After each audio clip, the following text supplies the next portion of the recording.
ఎటువంటి వస్త్రధారణ ఉండాలి అనే దానితో సహా చక్కగా డిజైన్ చేసేటువంటి శక్తి పేరే వ్యూహలక్ష్మి. ఆ వ్యూహలక్ష్మి పురుషకారక శక్తిగా ఉంటూ స్వామివారిలో ఆ ఇచ్చా జ్ఞాన క్రియలను ఎప్పటికప్పుడు ప్రేరణ కల్పిస్తూ స్వామివారి అవతారాలకు పరిపూర్తిని కలిగిస్తూ ఉంటుంది. పరిపూర్ణమైనటువంటి అమ్మవారి యొక్క కృపా కటాక్షాలు ఈ లోకంలో ఉండేటువంటి వారికి అందరికీ కలగాలనేటువంటి సత్సంకల్పంతో శ్రీమాన్ మాసి కృష్ణమూర్తి గారు వ్యూహలక్ష్మి ఆలయాన్ని ఇక్కడ నిర్మాణం చేయాలని సంకల్పించారు.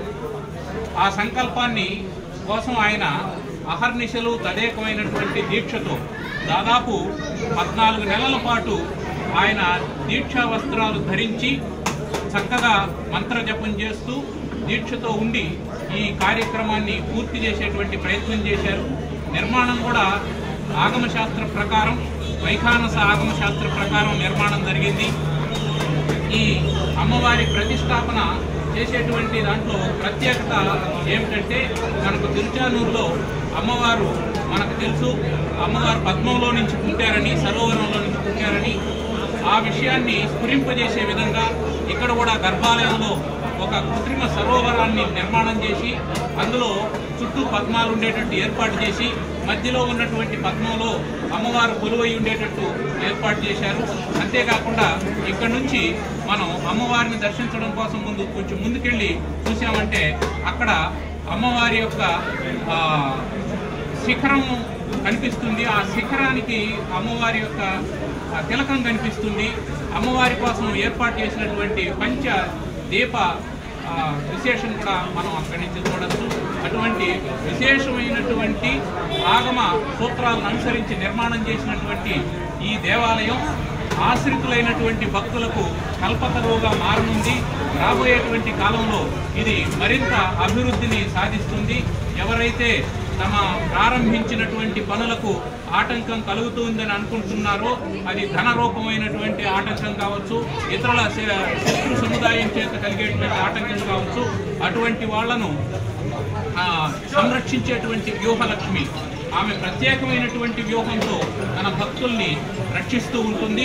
సమస్తమైనటువంటి అవతారాలు, భగవద్ అవతారాలకు వ్యూహం రచించినటువంటి తల్లి ఒక తాత్కాలికమైనటువంటి, లౌకికమైనటువంటి, భౌతికమైనటువంటి చిన్న చిన్న ఆటంకాలకు వ్యూహాన్ని రచించకుండా పోవడం అనేది కుదరదు. కాబట్టి ఇక్కడికి వచ్చినటువంటి భక్తులందరూ కూడా ఈతి బాధలు లేకుండా వారి వారి చిరకాలమైనటువంటి మనోరథాలు, వారి లక్ష్యాలను సాధించాలనుకున్నటువంటివి, వారి కుటుంబము, అది అభివృద్ధి, వంశాభివృద్ధి మొదలైనటువంటి అనేకమైనటువంటి ప్రయోజనాలను తీర్చిదిద్దేటువంటి అద్భుతమైనటువంటి తపశ్శక్తి కేంద్రంగా ఇది విరాజిల్లుతూ ఉన్నది.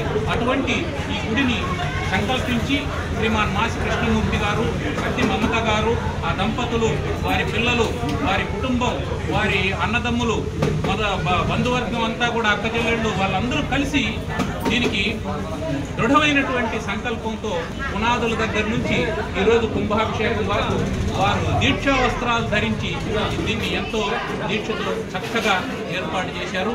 వారు ఈ లోకం కోసం, ఈ లోకంలో ఉండేటువంటి ప్రజలందరూ క్షేమంగా ఉండాలని జగద్గతం కోసం ఏర్పాటు చేసినటువంటి కార్యక్రమంలో సాక్షాత్తు వ్యూహలక్ష్మి ఆయన ఎప్పుడు ఏం పని చేయాలి, దీనికి ఏం ఆటంకాలు ఉన్నాయి, అవి ఎలా తొలగిపోవాలి అని ఆయన అనుభవాలే మనకు నిదర్శనం.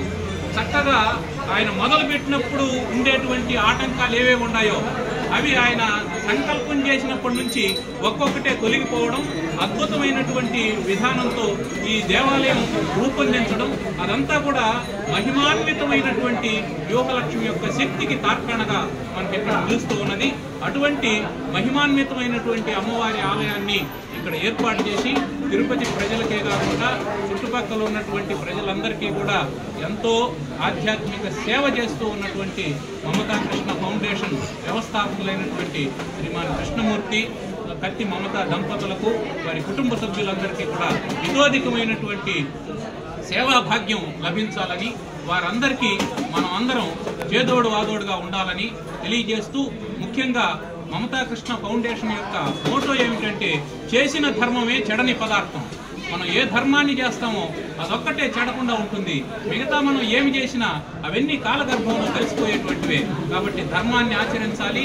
ఆ ధర్మాన్ని ఆచరించడం కోసం ఏర్పాటు చేసినటువంటి స్థానమే ఇది. ధర్మ వ్యూహ లక్ష్మిగా మనం భావించాలి. ధర్మాన్ని ప్రతిష్టాపన చేయడం కోసం ఏర్పాటు చేసినటువంటి వ్యూహలక్ష్మి. ఈ ధర్మంలో మనం అందరం భాగస్వాములైతే ధర్మ సంస్థాపన కోసం ఉద్భవించేటువంటి భగవంతుని యొక్క కృపకు పాత్రలవుతారని తెలియజేస్తూ విరమిస్తున్నాను. ధన్యవాదాలు. అవునండి, పూర్తిగా సొంత నిధులతో ఆయన సంకల్పించారు. ఆ సొంత నిధులతో సంకల్పించినప్పుడు అనేకమైనటువంటి ఆటంకాలు ఎదురయ్యాయి. దానికి ఎన్నో రకరకాలైనటువంటి ఆటంకాలు, బయట నుంచి వచ్చినటువంటి ఆటంకాలు, లోపల నుంచి వచ్చినటువంటి ఆటంకాలు ఇవన్నీ వచ్చాయి. అయితే ఎవరి సాయం లేకుండా దీన్ని నిర్మాణం చేయాలనేటువంటి ఆయన స్వచ్ఛమైన సంకల్పానికి అన్నీ కలిసి వచ్చాయి. వ్యూహలక్ష్మి వారిని ఒక పనిముట్టుగా, పరికరంగా వాడుకున్నారు. ఆమె ఇక్కడ నిలవాలని అనుకున్నారు. అది ఆమె సంకల్పం.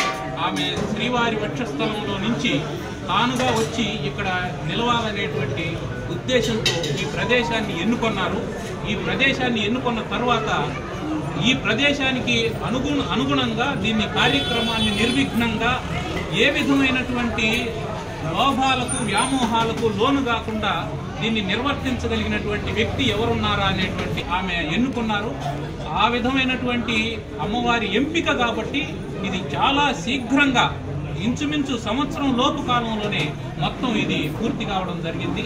ఇంత అద్భుతం ఇది జరుగుతూ ఉన్నటువంటి తీరు చూస్తేనే అద్భుతాలు అమ్మవారి సంకల్పంతోనే జరుగుతాయి. మన సంకల్పంతో అద్భుతాలు జరగవనేది స్పష్టమవుతుంది.